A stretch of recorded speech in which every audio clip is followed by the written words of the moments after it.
The Adventures of Tom Sawyer by Mark Twain. Chapter 7. Tick Running and a Heartbreak. The harder Tom tried to fasten his mind on his book, the more his ideas wandered. So, at last, with a sigh and a yawn, he gave it up. It seemed to him that the noon recess would never come. The air was utterly dead. There was not a breath stirring. It was the sleepiest of sleepy days. The drowsing murmur of the 25 studying scholars soothed the soul like the spell that is in the murmur of bees. Away off in the flaming sunshine, Cardiff Hill lifted its soft green sides through a shimmering veil of heat, tinted with the purple of distance. A few birds floated on lazy wing high in the air. No other living thing was visible but some cows, and they were asleep. Tom's heart ached to be free, or else to have something of interest to do to pass the dreary time. His hand wandered into his pocket, and his face lit up with a glow of gratitude that was prayer, though he did not know it. Then, furtively, the percussion cap box came out. He released the tick and put him on the long flat desk. The creature probably glowed with a gratitude that amounted to prayer, too, at this moment, but it was premature, for when he started thankfully to travel off, Tom turned him aside with a pin and made him take a new direction. Tom's bosom friend sat next him, suffering just as Tom had been, and now he was deeply and gratefully interested in this entertainment in an instant. This bosom friend was Joe Harper. The two boys were sworn friends all the week, and embattled enemies on Saturdays. Joe took a pin out of his lapel and began to assist in exercising the prisoner. The sport grew in interest momently. Soon Tom said that they were interfering with each other, and neither getting the fullest benefit of the tick. So he put Joe's slate on the desk and drew a line down the middle of it from top to bottom. "Now," said he, "as long as he is on your side, you can stir him up, and I'll let him alone. But if you let him get away and get on my side, you're to leave him alone as long as I can keep him from crossing over." "All right, go ahead. Start him up."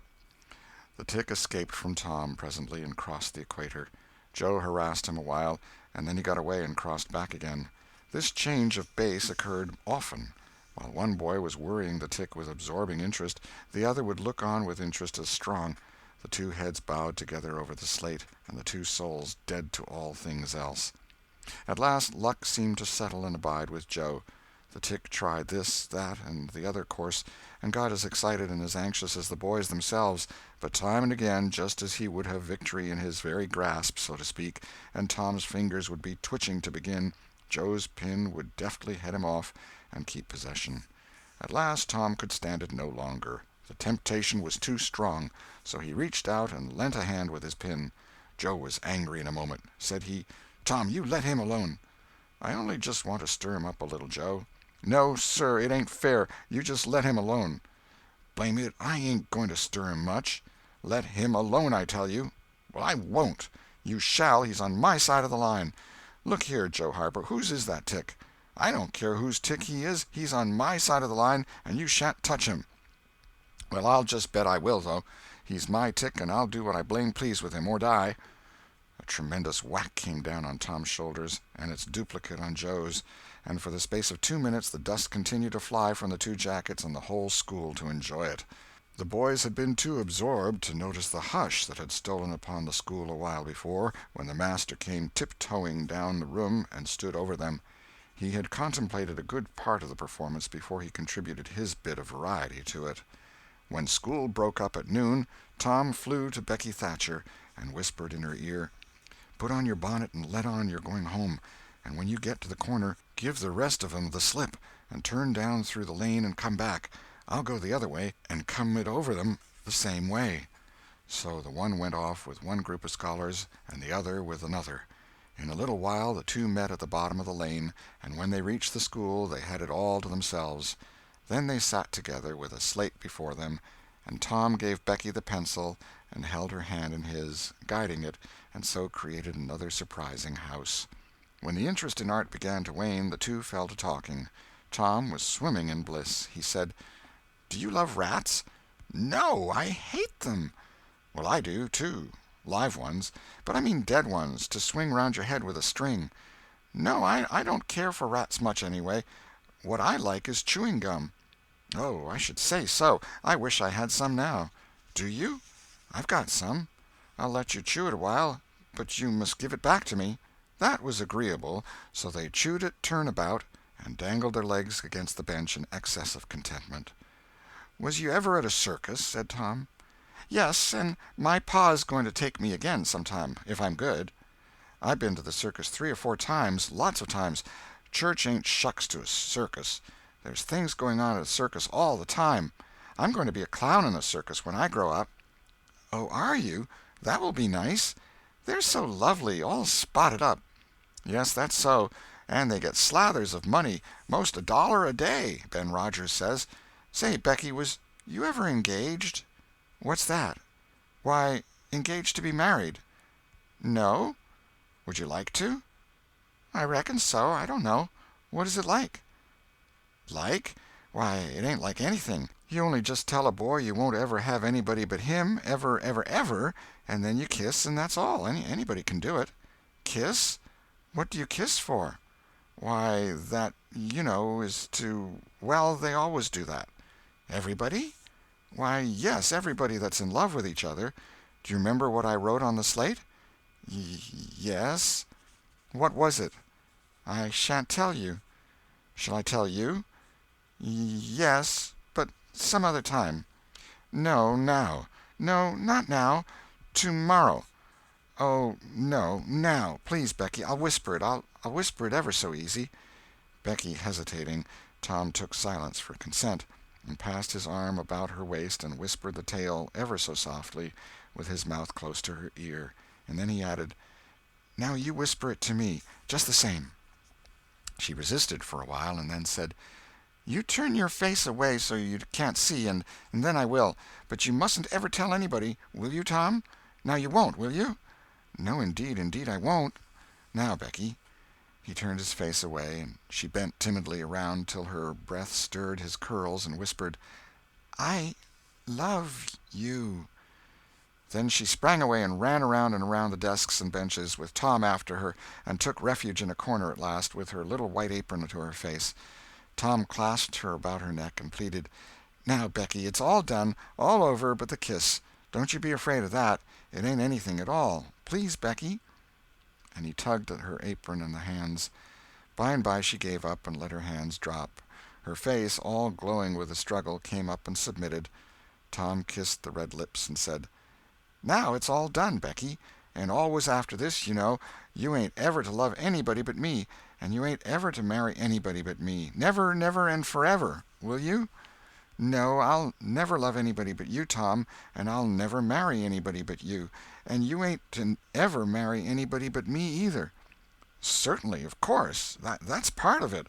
And always coming to school, or when we're going home, you're to walk with me, when there ain't anybody looking, and you choose me and I choose you at parties, because that's the way you do when you're engaged." "It's so nice. I never heard of it before."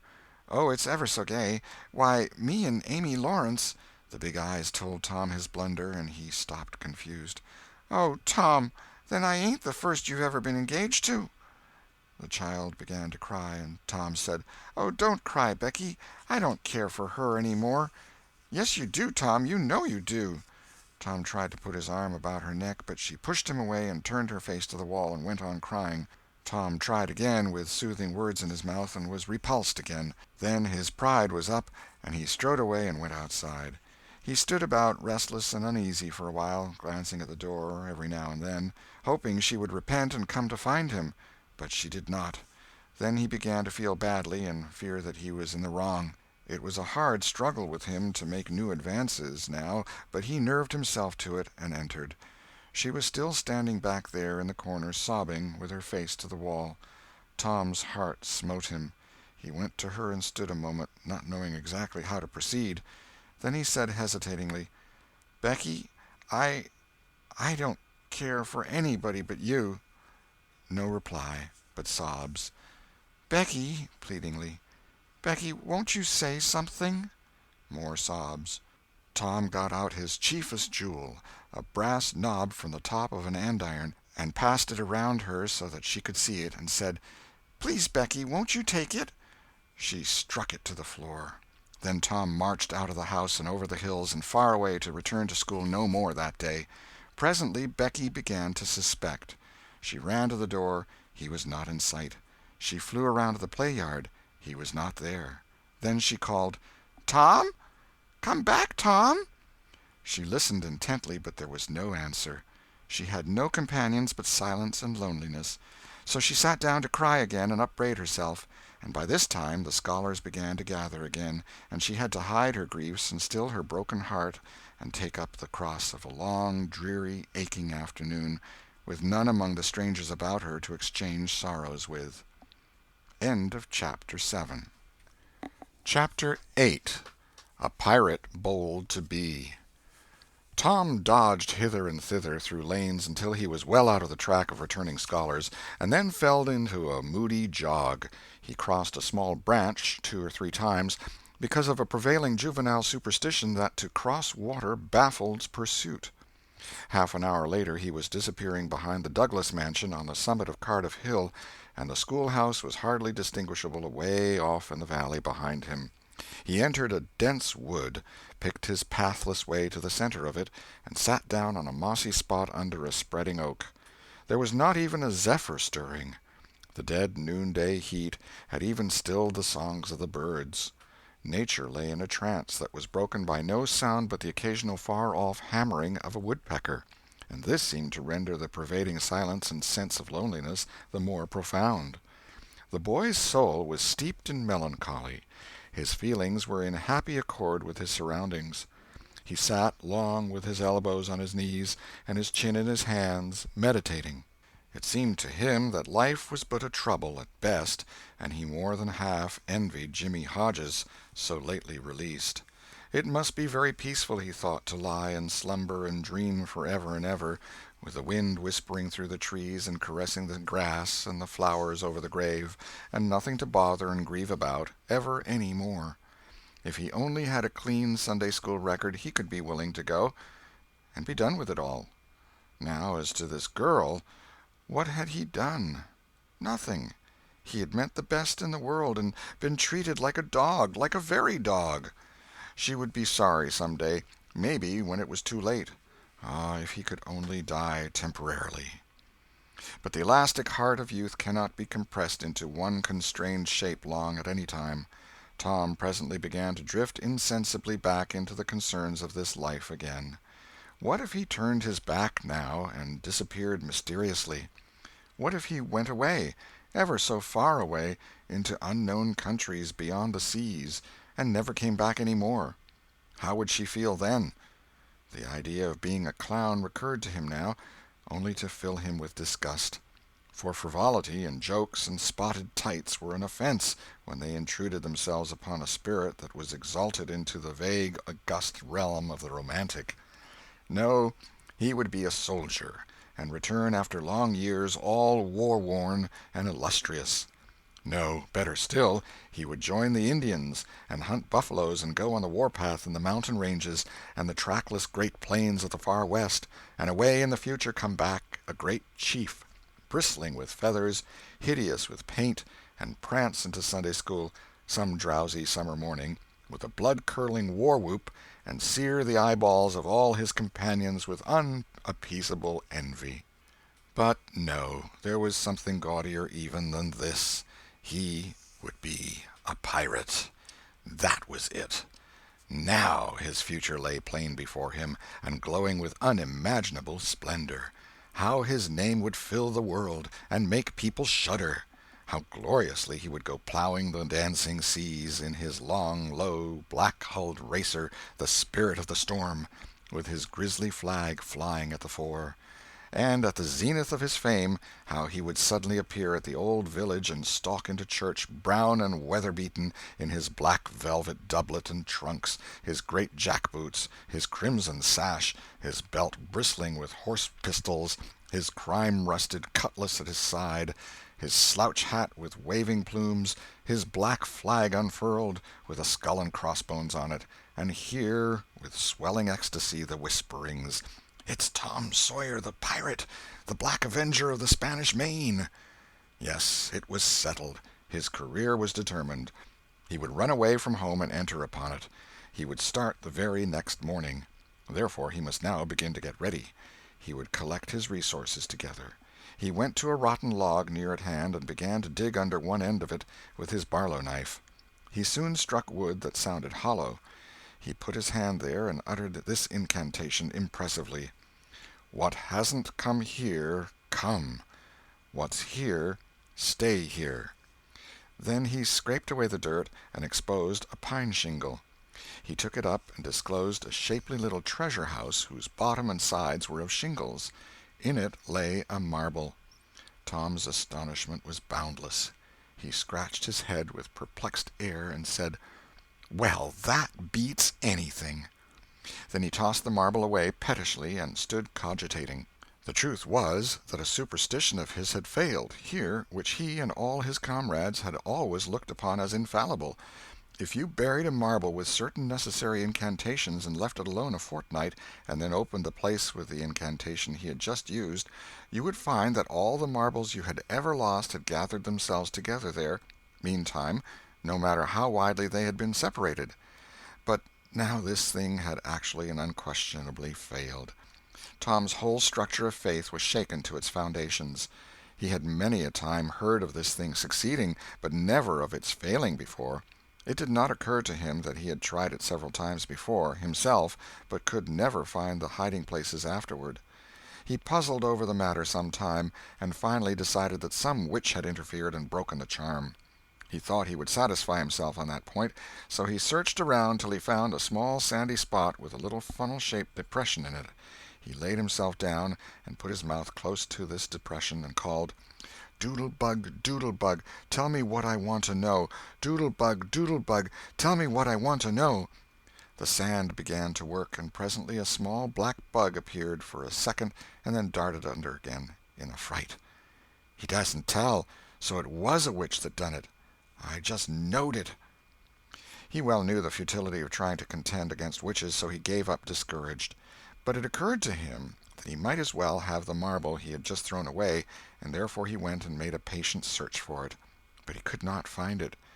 Now he went back to his treasure house and carefully placed himself just as he had been standing when he tossed the marble away. Then he took another marble from his pocket and tossed it in the same way, saying, "Brother, go find your brother." He watched where it stopped and went there and looked. But it must have fallen short or gone too far, so he tried twice more. The last repetition was successful. The two marbles lay within a foot of each other. Just here the blast of a toy tin trumpet came faintly down the green aisles of the forest. Tom flung off his jacket and trousers, turned a suspender into a belt, raked away some brush behind the rotten log, disclosing a rude bow and arrow, a lath sword, and a tin trumpet, and in a moment had seized these things and bounded away bare-legged with fluttering shirt. He presently halted under a great elm, blew an answering blast, and then began to tiptoe and look warily out, this way and that. He said cautiously to an imaginary company, "Hold, my merry men, keep hid till I blow." Now appeared Joe Harper, as airily clad and elaborately armed as Tom. Tom called, "Hold! Who comes into Sherwood Forest without my pass?" "Guy of Guisborne wants no man's pass. Who art thou that dares to hold such language?" said Tom, prompting, for they talked by the book from memory. "Who art thou that dares to hold such language?" "I, indeed. I am Robin Hood, as thy caitiff carcass soon shall know." "Then art thou indeed that famous outlaw? Right gladly will I dispute with thee the passes of the merry wood. Have at thee!" They took their lath swords, dumped their other traps on the ground, and struck a fencing attitude, foot to foot, and began a grave, careful combat, two up and two down.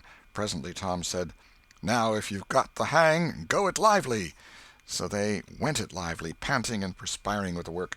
By and by Tom shouted, "Fall! Fall! Why don't you fall?" "I shan't." "Why don't you fall yourself?" "You're getting the worst of it." "Why, that ain't anything. I can't fall. That ain't the way it is in the book. The book says, then with one black-handed stroke he slew poor Guy of Guisborne. You're to turn round and let me hit you on the back." There was no getting around the authorities, so Joe turned, received the whack, and fell. "Now," said Joe, getting up, "you got to let me kill you. That's fair." "Why, I can't do that. It ain't in the book." "Well, it's blamed mean, that's all." "Well, say, Joe, you can be Friar Tuck or Much, the miller's son, and lam me with a quarter-staff. Or I'll be the Sheriff of Nottingham, and you be Robin Hood a little while and kill me." This was satisfactory, and so these adventures were carried out. Then Tom became Robin Hood again, and was allowed by the treacherous nun to bleed his strength away through his neglected wound. And at last Joe, representing a whole tribe of weeping outlaws, dragged him sadly forth, gave his bow into his feeble hands, and Tom said, "Where this arrow falls, there bury poor Robin Hood under the greenwood tree." Then he shot the arrow and fell back and would have died, but he lit on a nettle and sprang up too gaily for a corpse. The boys dressed themselves, hid their accoutrements, and went off grieving that there were no outlaws any more, and wondering what modern civilization could claim to have done to compensate for their loss. They said they would rather be outlaws a year in Sherwood Forest than President of the United States forever. End of Chapter 8. Chapter 9. Tragedy in the Graveyard. At 9:30 that night, Tom and Sid were sent to bed as usual. They said their prayers, and Sid was soon asleep. Tom lay awake and waited in restless impatience. When it seemed to him that it must be nearly daylight, he heard the clock strike 10. This was despair. He would have tossed and fidgeted as his nerves demanded, but he was afraid he might wake Sid, so he lay still and stared up into the dark. Everything was dismally still. By and by, out of the stillness, little, scarcely perceptible noises began to emphasize themselves. The ticking of the clock began to bring itself into notice. Old beams began to crack mysteriously. The stairs creaked faintly. Evidently spirits were abroad. A measured, muffled snore issued from Aunt Polly's chamber. And now the tiresome chirping of a cricket that no human ingenuity could locate began. Next, the ghastly ticking of a death-watch in the wall at the bed's head made Tom shudder. It meant that somebody's days were numbered.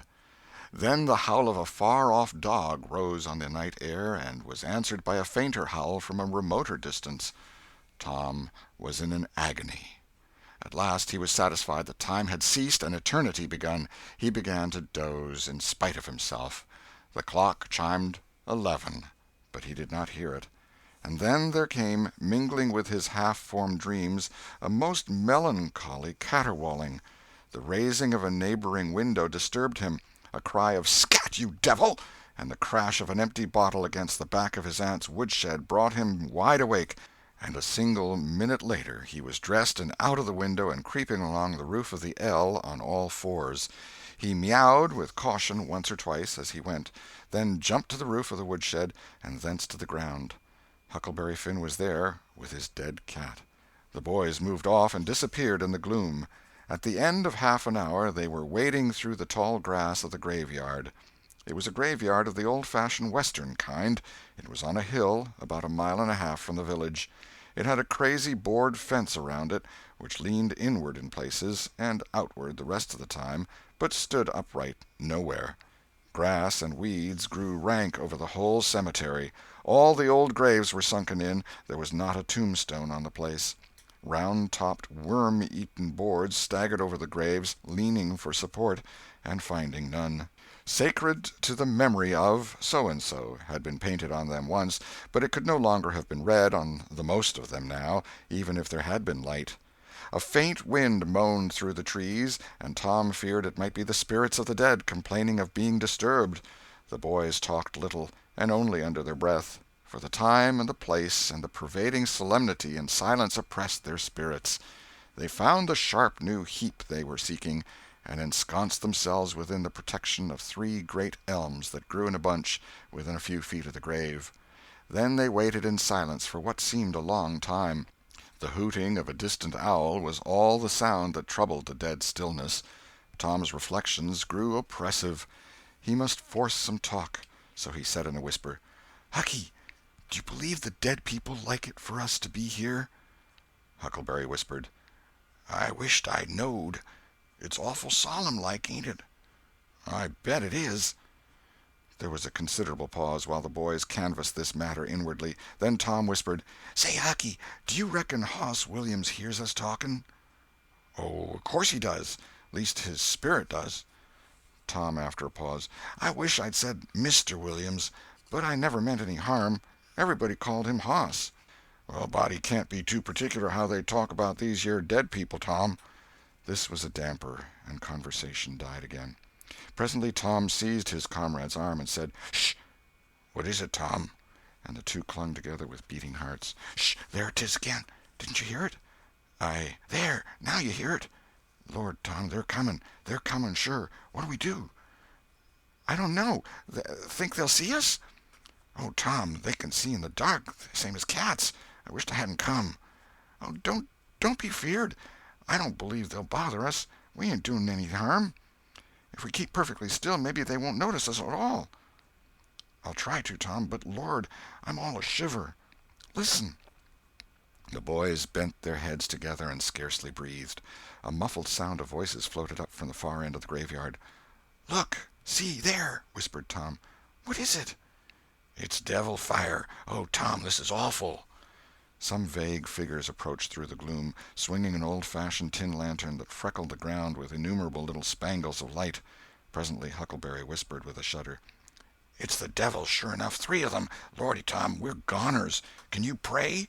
"I'll try, but don't you be afeard. They ain't going to hurt us. Now I lay me down to sleep, Shh! What is it, Huck?" "They're humans. One of 'em is, anyway. One of 'em's old Muff Potter's voice." "No, 'tain't so, is it?" "I bet I know it. Don't you stir nor budge. He ain't sharp enough to notice us. Drunk the same as usual, likely. Blamed old Rip." "All right, I'll keep still. Now they're stuck. Can't find it. Here they come again. Now they're hot. Cold again. Hot again. Red hot. They're pointed right this time. Say, Huck, I know another of them voices. It's Injun Joe." "That's so, that murdering half-breed. I'd druther they was devils a dern sight. What can they be up to?" The whisper died wholly out now, for the 3 men had reached the grave and stood within a few feet of the boys' hiding-place. "Here 'tis," said the third voice, and the owner of it held up the lantern and revealed the face of young Dr. Robinson. Potter and Injun Joe were carrying a hand-barrow with a rope and a couple of shovels on it. They cast down their load and began to open the grave. The doctor put the lantern at the head of the grave and came and sat with his back against one of the elm trees. He was so close the boys could have touched him. "Hurry, men," he said in a low voice. "The moon might come out at any moment." They growled a response and went on digging. For some time there was no noise but the grating sound of the spades discharging their freight of mold and gravel. It was very monotonous. Finally a spade struck upon the coffin with a dull woody accent, and within another minute or two the men had hoisted it out of the ground. They pried off the lid with their shovels, got out the body, and dumped it rudely on the ground. The moon drifted from behind the clouds and exposed the pallid face. The barrow was got ready and the corpse placed on it, covered with a blanket, and bound to its place with a rope. Potter took out a large spring knife and cut off the dangling end of the rope, and then said, "Now the cussed thing's ready, Sawbones, and you'll just out with another 5, or here she stays." "That's the talk," said Injun Joe. "Look here, what does this mean?" said the doctor. "You required your pay in advance, and I've paid you." "Yes, and you've done more than that," said Injun Joe, approaching the doctor, who was now standing. 5 years ago you drove me away from your father's kitchen one night when I come to ask for something to eat, and you said I warn't there for any good, and when I swore I'd get even with you if it took 100 years, your father had me jailed for a vagrant. Did you think I'd forget? The Injun blood ain't in me for nothing, and now I've got you, and you got to settle, you know." He was threatening the doctor, with his fist in his face by this time. The doctor struck out suddenly and stretched the ruffian on the ground. Potter dropped his knife and exclaimed, "Here, now, don't you hit my pard!" And the next moment he was grappled with the doctor, and the two were struggling with might and main, trampling the grass and tearing the ground with their heels. Injun Joe sprang to his feet, his eyes flaming with passion, snatched up Potter's knife, and went creeping, cat-like and snooping, round and round about the combatants, seeking an opportunity. All at once the doctor flung himself free, seized the heavy headboard of William's grave, and felled Potter to the earth with it, and in the same instant the half-breed saw his chance and drove the knife to the hilt in the young man's breast.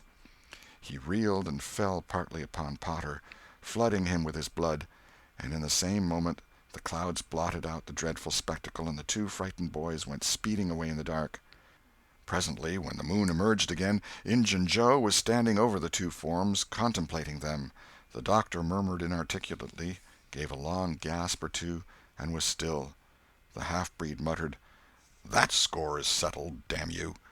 Then he robbed the body, after which he put the fatal knife in Potter's open right hand and sat down on the dismantled coffin. 3, 4, 5 minutes passed, and then Potter began to stir and moan. His hand closed upon the knife. He raised it, glanced at it, and let it fall with a shudder. Then he sat up, pushing the body from him, and gazed at it, and then around him, confusedly. His eyes met Joe's. "Lord, how is this, Joe?" he said. "It's a dirty business," said Joe, without moving. "What did you do it for?" I never done it." "Look here, that kind of talk won't wash." Potter trembled and grew white. "I thought I'd got sober. I'd no business to drink tonight, but it's in my head yet, worse'n when we started here. I'm all in a muddle, can't recollect anything of it hardly. Tell me, Joe, honest now, old feller, did I do it? Joe, I never meant to, 'pon my soul and honor, I never meant to, Joe. Tell me how it was, Joe. Oh, it's awful, and him so young and promising." "Why, you two was scuffling, and he fetched you one with the headboard, and you fell flat, and then up you come, all reeling and staggering like, and snatched the knife and jammed it into him, just as he fetched you another awful clip, and here you've laid, as dead as a wedge till now." "Oh, I didn't know what I was doing. I wish I may die this minute if I did. It was all on account of the whiskey, and the excitement, I reckon. I never used a weepon in my life before, Joe. I've fought, but never with weepons. They'll all say that. Joe, don't tell. Say you won't tell, Joe. That's a good feller. I always liked you, Joe, and stood up for you, too. Don't you remember? You won't tell, will you, Joe?" And the poor creature dropped on his knees before the stolid murderer and clasped his appealing hands. "No, you've always been fair and square with me, Muff Potter, and I won't go back on you. There, now, that's as fair as a man can say." "Oh, Joe, you're an angel. I'll bless you for this the longest day I live." And Potter began to cry. "Come, now, that's enough of that. This ain't any time for blubbering. You be off yonder way, and I'll go this. Move now, and don't leave any tracks behind you." Potter started on a trot that quickly increased to a run. The half-breed stood looking after him. He muttered, "If he's as much stunned with the lick and fuddled with the rum as he had the look of being, he won't think of the knife till he's gone so far he'll be afraid to come back after it to such a place by himself, chicken heart." 2 or 3 minutes later, the murdered man, the blanketed corpse, the lidless coffin, and the open grave were under no inspection but the moon's. The stillness was complete again, too. End of Chapter 9. Chapter 10. Dire Prophecy of the Howling Dog. The two boys flew on and on toward the village, speechless with horror. They glanced backwards over their shoulders from time to time, apprehensively, as if they feared they might be followed. Every stump that started up in their path seemed a man and an enemy, and made them catch their breath. And as they sped by some outlying cottages that lay near the village, the barking of the aroused watch-dogs seemed to give wings to their feet. "If we can only get to the old tannery before we break down," whispered Tom in short catches between breaths. "I can't stand it much longer." Huckleberry's hard pantings were his only reply, and the boys fixed their eyes on the goal of their hopes and bent to their work to win it. They gained steadily on it, and at last, breast to breast, they burst through the open door and fell grateful and exhausted in the sheltering shadows beyond. By and by their pulses slowed down, and Tom whispered, "Huckleberry, what do you reckon'll come of this?" "If Dr. Robinson dies, I reckon hanging'll come of it." "Do you, though?" "Why, I know it, Tom." Tom thought a while, then he said, "Who'll tell? We?" "What are you talking about? Suppose something happened and Injun Joe didn't hang. Why, he'd kill us some time or other, just as dead sure as we're laying here." "That's just what I was thinking to myself, Huck." "If anybody tells, let Muff Potter do it, if he's fool enough. He's generally drunk enough." Tom said nothing, went on thinking. Presently he whispered, "Huck, Muff Potter don't know it. How can he tell?" "What's the reason he don't know it?" "Because he'd just got that whack when Injun Joe done it. Do you reckon he could see anything?" Do you reckon he knowed anything?"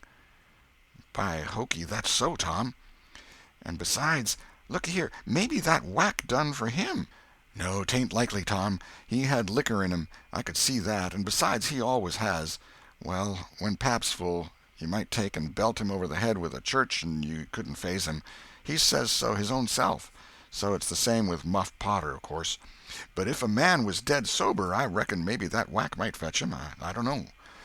After another reflective silence, Tom said, "Hucky, you sure you can keep mum?" "Tom, we got to keep mum. You know that. That Injun devil wouldn't make any more of drowning us than a couple of cats, if we was to squeak about this and they didn't hang him. Now, looky here, Tom, let's take and swear to one another. That's what we got to do. Swear to keep mum." "I'm agreed. It's the best thing. Would you just hold hands and swear that we—" "Oh, no, that wouldn't do for this. That's good enough for little rubbishy common things, especially with gals, 'cause they go back on you anyway, and blab if they get in a huff. But there oughter be writing about a big thing like this, and blood." Tom's whole being applauded this idea. It was deep and dark and awful. The hour, the circumstances, the surroundings were in keeping with it.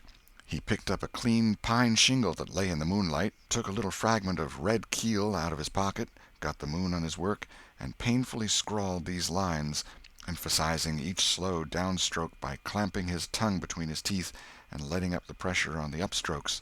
See next page. Huckleberry was filled with admiration of Tom's facility in writing and the sublimity of his language. He at once took a pin from his lapel and was going to prick his flesh, but Tom said, "Hold on, don't do that. A pin's brass. It might have verdigrease on it." "What's verdigrease?" "It's pison.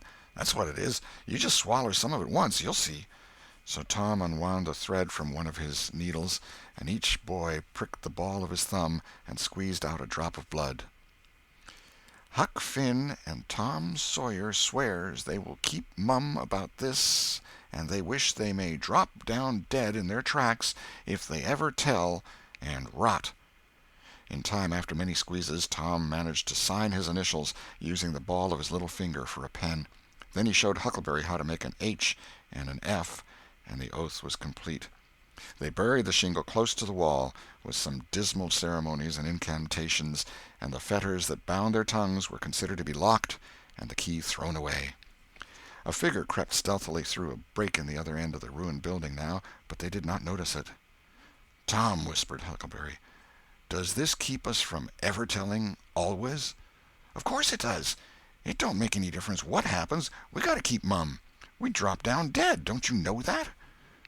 "Yes, I reckon that's so." They continued to whisper for some little time. Presently a dog set up a long, lugubrious howl just outside, within 10 feet of them. The boys clasped each other suddenly in an agony of fright. "Which of us does he mean?" gasped Huckleberry. "I don't know. Peep through the crack, quick." "No, you, Tom." I can't do it, Huck." "Please, Tom. There 'tis again." "Oh, Lordy, I'm thankful," whispered Tom. "I know his voice. It's Bull Harbison." Note: if Mr. Harbison had owned a slave named Bull, Tom would have spoken of him as Harbison's Bull, but a son or a dog of that name was Bull Harbison. "Oh, that's good. I tell you, Tom, I was scared to death, and I'd have bet anything it was a stray dog." The dog howled again. The boy's heart sank once more. "Oh, my, that ain't no Bull Harbison," whispered Huckleberry. "Do, Tom." Tom, quaking with fear, yielded and put his eye to the crack. His whisper was hardly audible when he said, "Oh, Huck, it's a stray dog." "Quick, Tom, quick. Who does he mean?" "Huck, he must mean us both. We're right together." "Oh, Tom, I reckon we're goners. I reckon there ain't no mistake 'bout where I'll go to. I been so wicked." "Dag fetch it, this comes of playing hooky and doing everything a feller's told not to do. I might have been good like Sid if I'd tried, but no, I wouldn't, of course.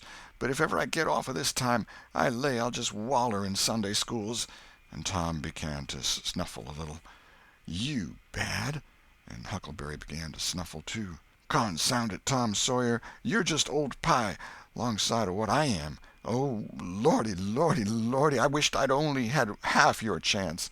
Tom choked off and whispered, "Look, Hucky, look! He's got his back to us." Hucky looked with joy in his heart. "Well, he has, by jingoes! Did he before?" "Yes, he did, but like a fool, I never thought. Oh, this is bully, you know. Now who can he mean?"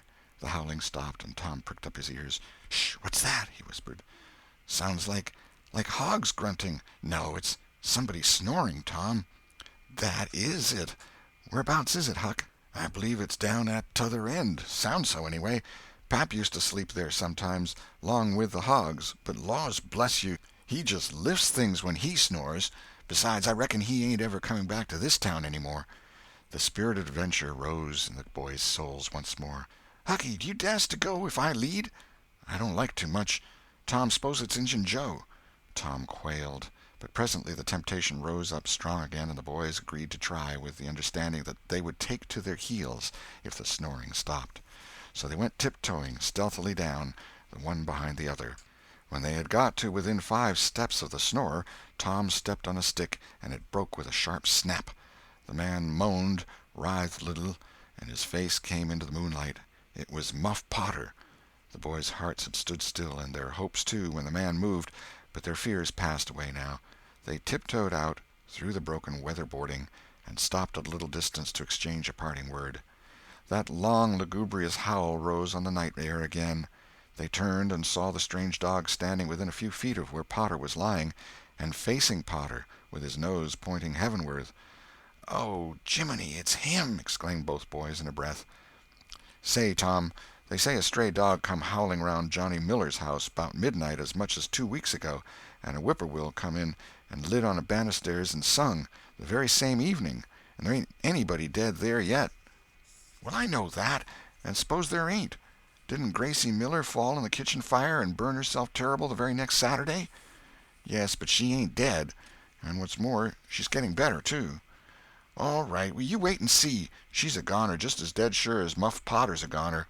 That's what the niggers say, and they know all about these kind of things, Huck." Then they separated, cogitating. When Tom crept in at his bedroom window, the night was almost spent. He undressed with excessive caution, and fell asleep congratulating himself that nobody knew of his escapade.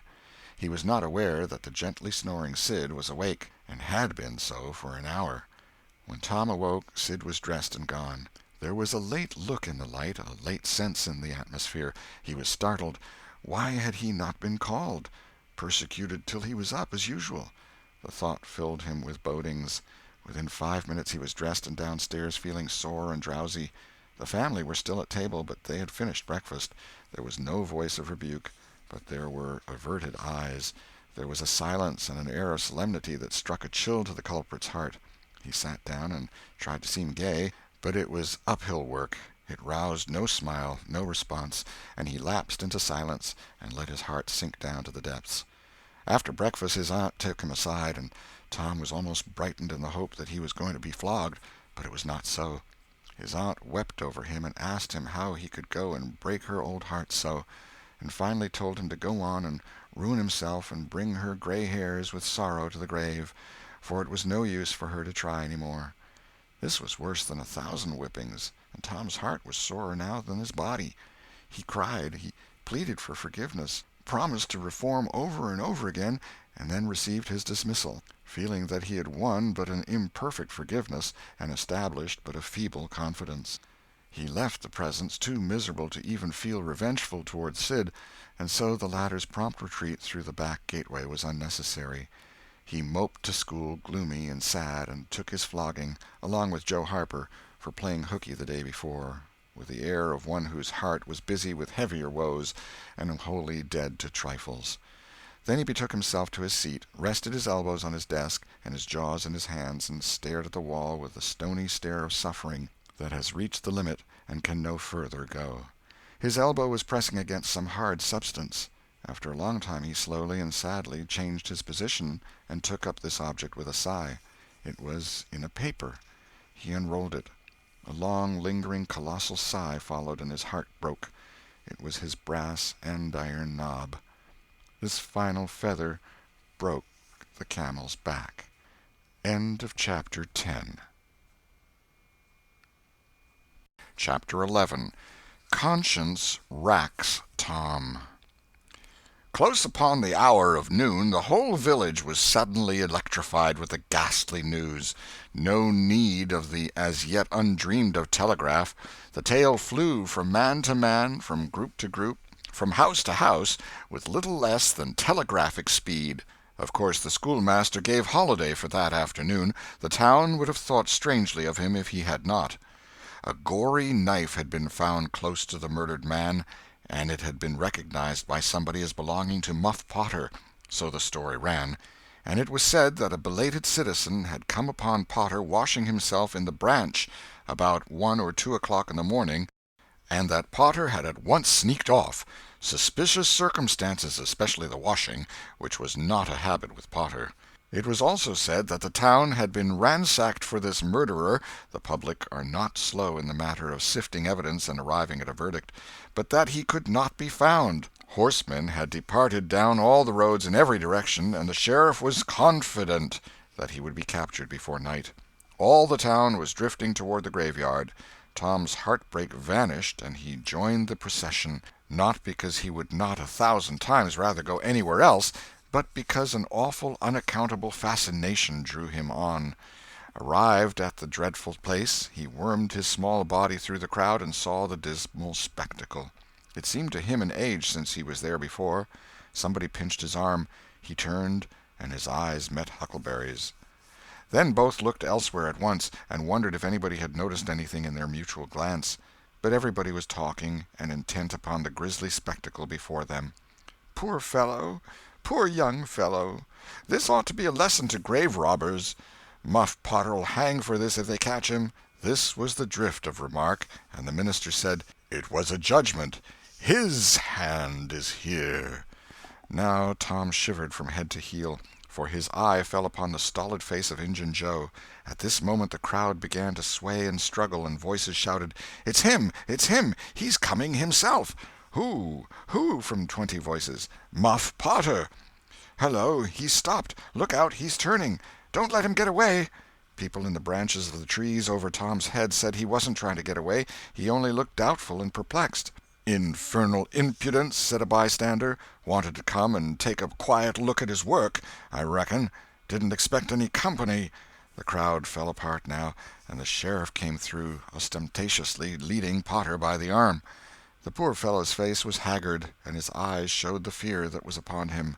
When he stood before the murdered man he shook as with a palsy, and he put his face in his hands and burst into tears. "I didn't do it, friends," he sobbed. "'Pon my word and honor, I never done it." "Who's accused you?" shouted a voice. This shot seemed to carry home. Potter lifted his face and looked around him with a pathetic hopelessness in his eyes. He saw Injun Joe and exclaimed, "Oh, Injun Joe, you promised me you'd never—" "Is that your knife?" And it was thrust before him by the sheriff. Potter would have fallen if they had caught him, and eased him to the ground. Then he said, "Something's told me if I didn't come back and get—" He shuddered, and then waved his nerveless hand with a vanquished gesture and said, "Tell him, Joe, tell him! It ain't any use any more."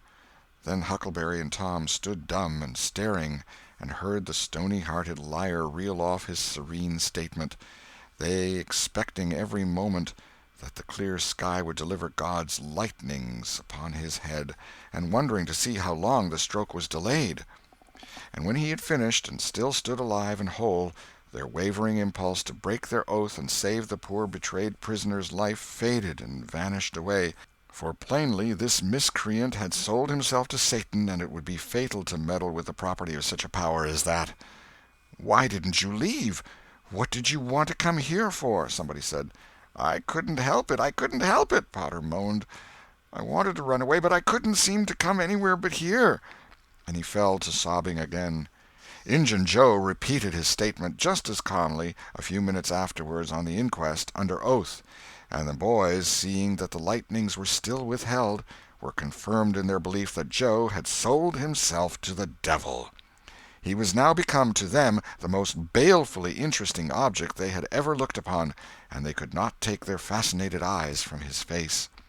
They inwardly resolved to watch him, nights, when opportunity should offer, in the hope of getting a glimpse of his dread master. Injun Joe helped to raise the body of the murdered man and put it in a wagon for removal, and it was whispered through the shuddering crowd that the wound bled a little. The boys thought that this happy circumstance would turn suspicion in the right direction, but they were disappointed, for more than one villager remarked, "It was within 3 feet of Muff Potter when it done it." Tom's fearful secret and gnawing conscience disturbed his sleep for as much as a week after this, and at breakfast one morning Sid said, "Tom, you pitch around and talk in your sleep so much that you keep me awake half the time." Tom blanched and dropped his eyes. "It's a bad sign," said Aunt Polly gravely. "What you got on your mind, Tom?" "Nothing. Nothing to know of." But the boy's hand shook so that he spilled his coffee. "And you do talk such stuff," Sid said. "Last night you said, 'It's blood, that's what it is.' You said that over and over, and you said, 'Don't torment me so, I'll tell.' Tell what? What is it you'll tell?" Everything was swimming before Tom. There's no telling what might have happened now, but luckily the concern passed out of Aunt Polly's face, and she came to Tom's relief without knowing it. She said, "Sho, it's that dreadful murder. I dream about it most every night myself. Sometimes I dream it's me that done it." Mary said she had been affected much the same way. Sid seemed satisfied. Tom got out of the presence as quick as he plausibly could, and after that he complained of a toothache for a week, and tied up his jaws every night. He never knew that Sid lay nightly watching, and frequently slipped the bandage free and then leaned on his elbow, listening a good while at a time, and afterward slipped the bandage back to its place again. Tom's distress of mind wore off gradually, and the toothache grew irksome and was discarded. If Sid really managed to make anything out of Tom's disjointed mutterings, he kept it to himself. It seemed to Tom that his schoolmates never would get done holding inquests on dead cats, and thus keeping his trouble present to his mind. Sid noticed that Tom never was coroner at one of these inquiries, though it had been his habit to take the lead in all new enterprises. He noticed, too, that Tom never acted as a witness, and that was strange, and Sid did not overlook the fact that Tom even showed a marked aversion to these inquests, and always avoided them when he could. Sid marveled, but said nothing. However, even inquests went out of vogue at last, and ceased to torture Tom's conscience. Every day or two, during this time of sorrow, Tom watched his opportunity, and went to the little grated jail window and smuggled such small comforts through to the "murderer" as he could get hold of. The jail was a trifling little brick den that stood in a marsh at the edge of the village, and no guards were afforded for it. Indeed, it was seldom occupied. These offerings greatly helped to ease Tom's conscience. The villagers had a strong desire to tar and feather Injun Joe and ride him on a rail for body-snatching, but so formidable was his character that nobody could be found who was willing to take the lead in the matter, so it was dropped. He had been careful to begin both of his inquest statements with the fight, without confessing the grave robbery that preceded it. Therefore it was deemed wisest not to try the case in the courts at present.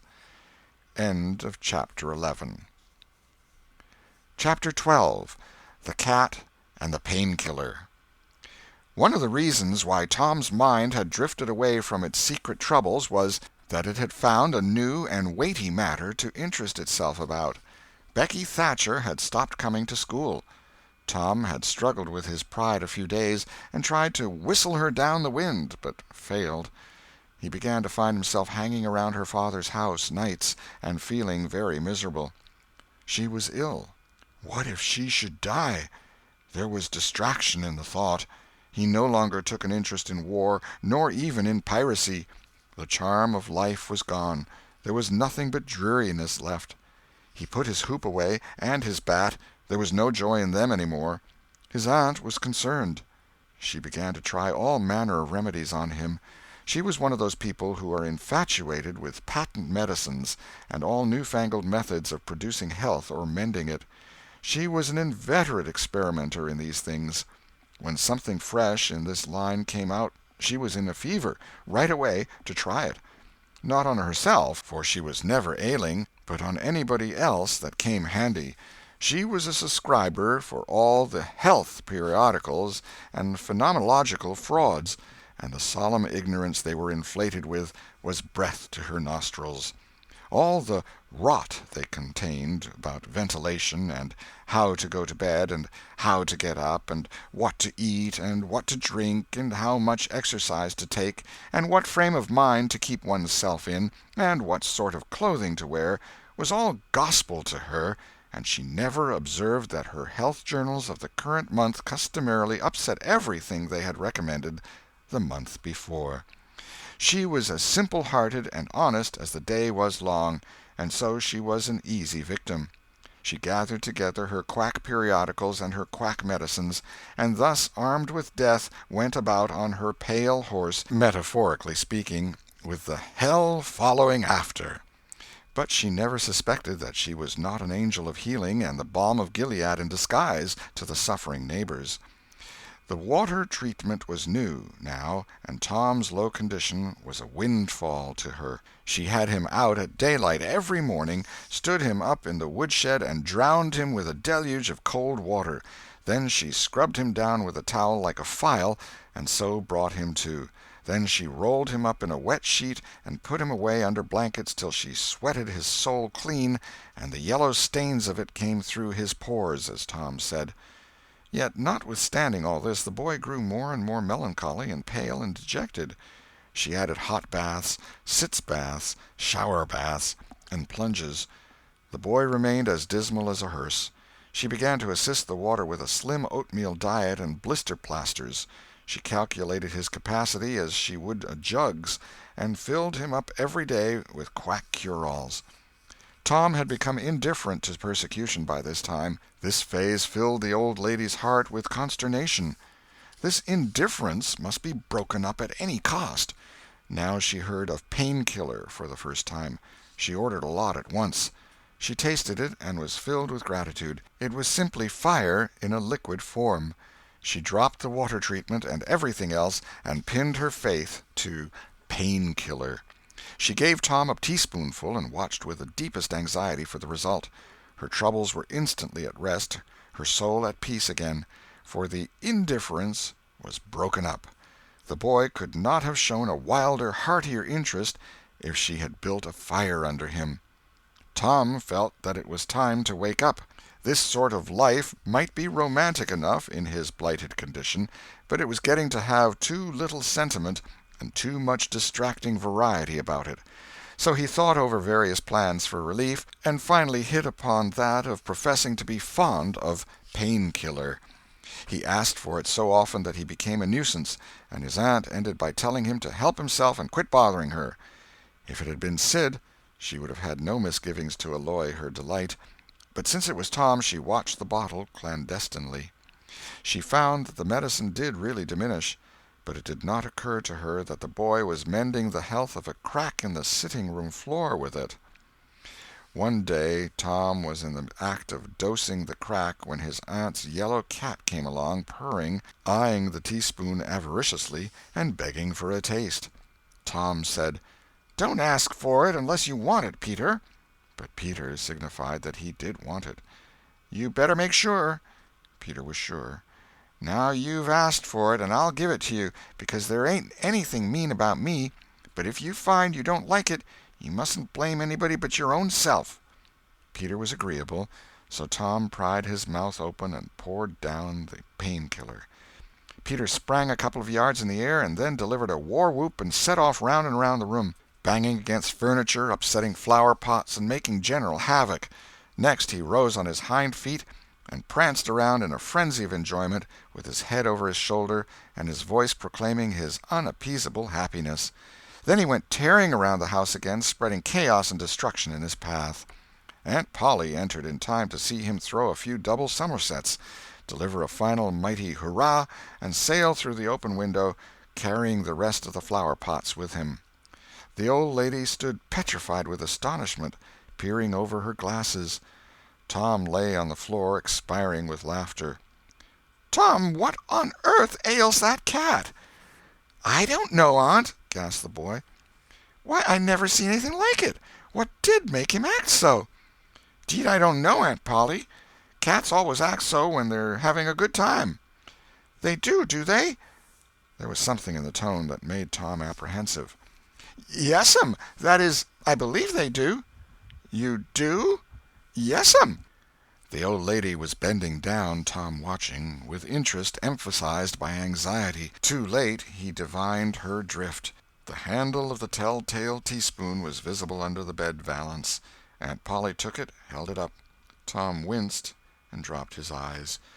Aunt Polly raised him by the usual handle, his ear, and cracked his head soundly with her thimble. "Now, sir, what did you want to treat that poor dumb beast so for?" "I done it out of pity for him, because he hadn't any aunt." "Hadn't any aunt, you numbskull! What has that got to do with it?" "Heaps. Because if he'd 'a' had one, she'd 'a' burnt him out herself. She'd 'a' roasted his bowels out of him 'thout any more feeling than if he was a human." Aunt Polly felt a sudden pang of remorse. This was putting the thing in a new light. What was cruelty to a cat might be cruelty to a boy, too. She began to soften. She felt sorry. Her eyes watered a little, and she put her hand on Tom's head and said gently, "I was meaning for the best, Tom, and Tom, it did do you good." Tom looked up in her face with just a perceptible twinkle peeping through his gravity. "I know you was meaning for the best, auntie, and so was I with Peter. It done him good, too. I never seen him get around so since—" "Oh, go 'long with you, Tom, before you aggravate me again. And you try and see if you can't be a good boy for once, and you needn't take any more medicine." Tom reached school ahead of time. It was noticed that this strange thing had been occurring every day latterly. And now, as usual of late, he hung about the gate of the schoolyard instead of playing with his comrades. He was sick, he said, and he looked it. He tried to seem to be looking everywhere but whither he really was looking, down the road. Presently Jeff Thatcher hove in sight, and Tom's face lighted. He gazed a moment and then turned sorrowfully away. When Jeff arrived, Tom accosted him and led up warily to opportunities for remark about Becky, but the giddy lad never could see the bait. Tom watched and watched, hoping whenever a frisking frock came in sight, and hating the owner of it as soon as he saw she was not the right one. At last frocks ceased to appear, and he dropped hopelessly into the dumps. He entered the empty schoolhouse and sat down to suffer. Then one more frock passed in at the gate, and Tom's heart gave a great bound. The next instant he was out, and going on like an Indian, yelling and laughing and chasing boys, jumping over the fence at risk of life and limb, throwing handsprings, standing on his head, doing all the heroic things he could conceive of, and keeping a furtive eye out all the while to see if Becky Thatcher was noticing. But she seemed to be unconscious of it all. She never looked. Could it be possible that she was not aware that he was there? He carried his exploits to her immediate vicinity, came war-whooping around, snatched a body's cap, hurled it to the roof of the schoolhouse, broke through a group of boys, tumbling them in every direction, and fell sprawling, himself, under Becky's nose, almost upsetting her, and she turned, with her nose in the air, and he heard her say, "Humph! Some people think they're mighty smart, always showing off." Tom's cheeks burned. He gathered himself up and sneaked off, crushed and crestfallen. End of chapter 12.